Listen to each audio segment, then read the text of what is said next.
Hi, I'm Cassidy Nelson, your next ROC Urban Teaching Fellow. Today I'm going to be telling you a little bit about myself through a Draw My Life. I was born and raised in Rochester, New York. I graduated from Brighton High School. I intend to live in Rochester permanently. I love Rochester because of its rich diversity and strong community ties. Some things I like to do in my free time are go hiking, kayaking, and reading different books. And one thing I do for self-care is journaling in my diary. After I graduated from Brighton High School, I attended the University at Buffalo for my undergrad. I majored in health and human services and psychology with a minor in education. During my time at UB, I was a Dean's List student for 5 consecutive semesters. I was a psychology peer mentor, a campus tour guide, and secretary of the Active Minds Club on campus, which focused on mental health advocacy. I really immersed myself in the UB community, much like I plan to do in Rochester. I chose to attend Nazareth College because they have an inclusive childhood program, which was really important to me. In my classroom, diversity, equity, and inclusion will take high priority. I think diversity starts with identity development. So of course that starts with me as the teacher first, discovering my own identity.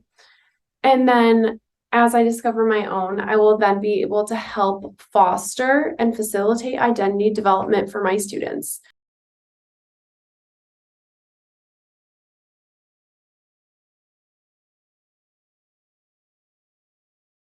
Diversity, equity, and inclusion are of high importance to me in my classroom.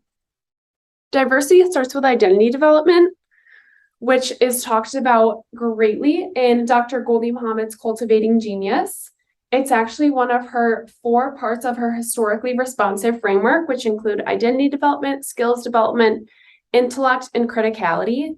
You will see this throughout my classroom as I really resonate and believe in Dr. Goldie Muhammad's historically responsive framework. Some other influential people to me have been Liz Kleinrock and Bettina L. Love.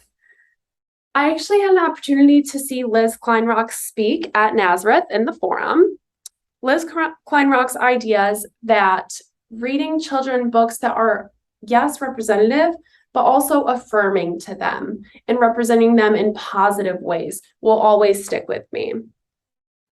As I read Bettina L. Love's book, We Want to Do More Than Survive, an Abolitionist Guide to Teaching, she highlighted many abolitionist teaching strategies and mindsets that really resonated with me, as well as it was also really interesting to compare and contrast my childhood experiences versus her childhood experiences, because she grew up in the 19th ward in the city and I grew up in Brighton.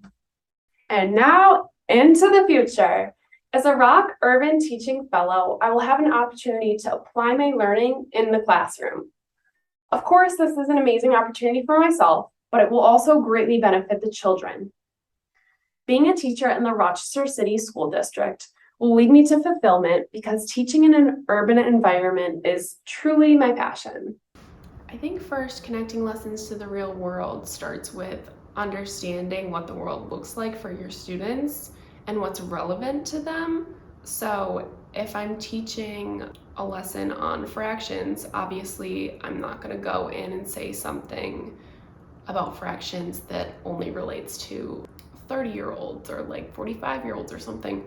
I'm going to bring it down to their level and start talking about pizza, of course. I think what's really great about me is that I am going to be a first-year teacher, so I bring all of the eagerness and excitement that comes with a first-year teacher. I'm so excited to be in the classroom with kids, and I really come with that excitement, eagerness, energy, and it's going to be such a great year.